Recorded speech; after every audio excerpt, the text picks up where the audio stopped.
Hello everyone, welcome to Nimisha smart cooking. ഞാൻ നിമിഷ. അപ്പോൾ ഇന്ന് ഞാൻ വന്നിരിക്കുന്നത് വൈറ്റ് ഫോറസ്റ്റ് കേക്കിൻ്റെ വീഡിയോ ആയിട്ടാണ് വന്നിരിക്കുന്നത്. അപ്പോൾ ഇതൊന്ന് 1 kg കേക്കാണ്. 7 ഇഞ്ച് മോൾഡ് ഞാൻ ബേക്ക് ചെയ്തേക്കുന്നത്. 3 ലെയേഴ്സായിട്ട് കട്ട് ചെയ്യാം. നമുക്ക് ഏറ്റവും അധികം ഷുഗർ സിറപ്പ് സോക്ക് ചെയ്യുക. ഷുഗർ സിറപ്പ് ഇല്ലെങ്കിൽ നമ്മൾ സ്ട്രോബെറി ക്രഷും കൊണ്ടാണെങ്കിലും സോക്ക് ചെയ്താൽ മതി. അപ്പം ഫസ്റ്റ് ലെയർ വെച്ചതിന് ശേഷം ഞാൻ ഇതുപോലെ സോക്ക് ചെയ്ത് കൊടുക്കുന്നുണ്ട്. പിന്നെ നമുക്ക് ക്രീമും കൊണ്ട് ഐസിങ് ചെയ്യണം. ക്രീമിനകത്താണെങ്കിൽ ഒന്നും ഞാൻ ആഡ് ചെയ്യുന്നില്ല. സിമ്പിളായിട്ടുള്ള ക്രീം ബീറ്റ് ചെയ്തതിന് ശേഷം വിപ്പ് ചെയ്ത് അത് നമുക്ക് ഐസിങ് ചെയ്ത് കൊടുക്കുക. ഇതുപോലെ നന്നായിട്ട് പൈപ്പിംഗ് ബാഗ് ചെയ്യുകയാണെങ്കിൽ പെട്ടെന്ന് തന്നെ ഒരുപോലെ എല്ലായിടത്തും ആവും കേട്ടോ. അപ്പോൾ അതാണ് നമുക്ക് സിമ്പിൾ. അപ്പോൾ നമുക്കാണെങ്കിൽ ക്രീം നമ്മുടെ എക്സ്ട്രാ ഒത്തിരി പോകും, നമുക്കൊരു ഇത് വേണ്ട. പിന്നെ ചില കസ്റ്റമർക്കൊക്കെ ആണെങ്കിൽ ഒത്തിരി ക്രീമിൻ്റെ ആവശ്യമില്ല. അപ്പോൾ ഇങ്ങനെയൊക്കെ നമ്മൾ ചെയ്യുകയാണെങ്കിൽ ഒത്തിരി എക്സ്ട്രാ ക്രീം പോവാതെ മീഡിയം ക്രീമായിരിക്കും, തിക്നെസ് ആയിരിക്കും നമുക്ക് കിട്ടുന്നത്. പിന്നെ നമുക്കാണെങ്കിൽ ഇതേ മേളിൽ കൂടെ സ്ട്രോബെറി ക്രഷ് ആഡ് ചെയ്തെടുക്കാം. പിന്നെ ചോക്കോ ചിപ്സ് അല്ലെങ്കിൽ നമുക്ക് വൈറ്റ് ചോക്ലേറ്റ് ഗ്രേറ്റ് ചെയ്തതോ അല്ലെങ്കിൽ നമുക്കാണെങ്കിൽ വൈറ്റ് ചോക്ലേറ്റ് ഗനാഷ്, നിങ്ങൾക്ക് ഏതാണ് നിങ്ങളുടെ ഈസി തോന്നുന്നത് വെച്ചാൽ നിങ്ങൾ അത് ആഡ് ചെയ്താൽ മതി കേട്ടോ. അപ്പോൾ അതനുസരിച്ച് വേണം ചെയ്യാനായിട്ട്. പിന്നെ അതിൻ്റെ മേളിൽ കൂടെ കുറച്ച് ചെറീസ് നമ്മൾ കട്ട് ചെയ്ത് വെച്ചിട്ടുണ്ട്. അപ്പോൾ അതും കൂടെ ആഡ് ചെയ്ത് കൊടുക്കുക. ഇതുപോലെ നമുക്ക് എല്ലാ ലെയേഴ്സും റെഡിയാക്കി എടുക്കണം. പിന്നെ ക്രം കോട്ട് ചെയ്തിട്ട് ഒരു 15 മിനിറ്റത്തേക്ക് നമുക്കൊന്ന് ഫ്രിഡ്ജിലൊന്ന് സെറ്റ് ആവാനായിട്ട് വെക്കുക. അപ്പോൾ ആ ക്രംസൊക്കെ ഒന്ന് സെറ്റായി കിട്ടും കേട്ടോ.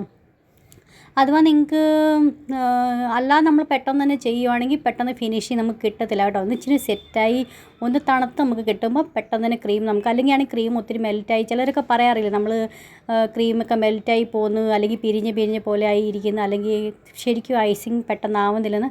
അപ്പോൾ അത് ഇതുകൊണ്ടാണ് കേട്ടോ. പിന്നെ നമ്മൾ ക്രീം എപ്പോഴും എടുക്കുമ്പോഴും ക്രം കോട്ടിനുള്ള ക്രീം നമുക്ക് പൈപ്പിംഗ് ബാഗ് നിറച്ചതിന് ശേഷം ബാക്കിയുള്ള ക്രീം എപ്പോഴും ഫ്രിഡ്ജിൽ തന്നെ സെറ്റിന് വെച്ചേക്കണം കേട്ടോ. തണുത്തന്നെ ഇരിക്കും. അതുകൊണ്ട് നമ്മളിങ്ങനെ പറയുന്നത്.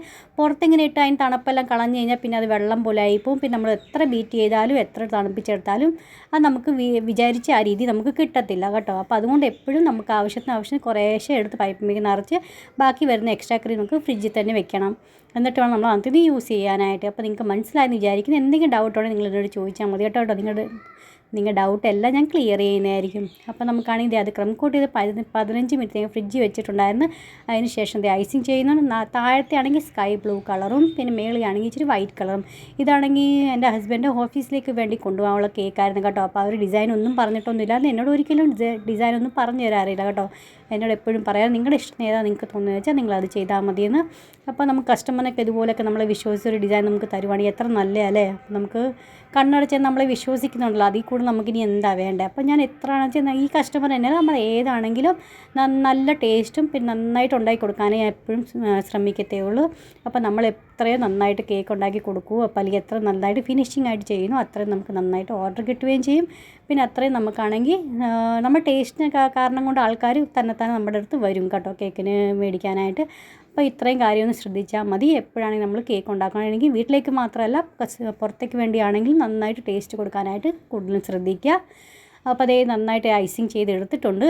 നമുക്കാണെങ്കിൽ ആദ്യം ഗനാഷ് ഒഴിക്കുന്ന ഏത് ഗനാഷ് കേക്ക് ആണെങ്കിലും ചോക്ലേറ്റ് കേക്കോ അല്ലെങ്കിൽ പിന്നെ വൈറ്റ് ഫോറസ്റ്റ് കേക്കോ അല്ലെങ്കിൽ ബ്ലാക്ക് ഫോറസ്റ്റ് കേക്ക് ആണെങ്കിലും നമുക്കിതേ ഇതുപോലെ ആദ്യം നമുക്കാണെങ്കിൽ ഡിസൈൻ ചെയ്യണമെങ്കിൽ ഇതുപോലെ നമ്മൾ ആദ്യം ഡിസൈൻ ചെയ്ത് കൊടുക്കുക. നമ്മൾ ഗനാഷ് ഒഴിച്ചതിന് ശേഷമാണെങ്കിൽ ഇതുപോലെ നമുക്ക് ഫിനിഷിംഗ് ആയിട്ട് നമുക്ക് ഡിസൈൻ കിട്ടത്തില്ല കേട്ടോ. അതുകൊണ്ടാണ് പറഞ്ഞത് എപ്പോഴും നമ്മൾ ഇതുപോലെ ബോർഡർ ചെയ്ത ശേഷം വേണം ഗനാഷ് ഒഴിച്ച് കൊടുക്കാനായിട്ട്. അപ്പോൾ അതേ മേളിൽ കൂടെ ഞാനാണെങ്കിൽ ഗനാഷ് ഒഴിച്ച് കൊടുക്കുന്നുണ്ട്. എപ്പോഴും പറയുന്നോട്ട് 1:2 റേഷ്യോയിൽ വേണം ഗനാഷ് റെഡിയാക്കി എടുക്കാനായിട്ട്. എന്ന് വെച്ചാൽ 2 കപ്പ് ചോക്ലേറ്റ് എടുക്കുകയാണെങ്കിൽ 1 കപ്പ് വിപ്പിംഗ് ക്രീമോ അല്ലെങ്കിൽ ഫ്രഷ് ക്രീമും കൊണ്ട് ഡബിൾ ബോയിൽ മെത്തേഡിൽ നമുക്ക് മെൽറ്റ് ചെയ്തെടുക്കാം. വേണമെങ്കിൽ 1 ടീസ്പൂൺ നമുക്ക് ബട്ടറും കൂടെ ആഡ് കൊടുത്തിട്ട് വേണം ചെയ്യാനായിട്ട്.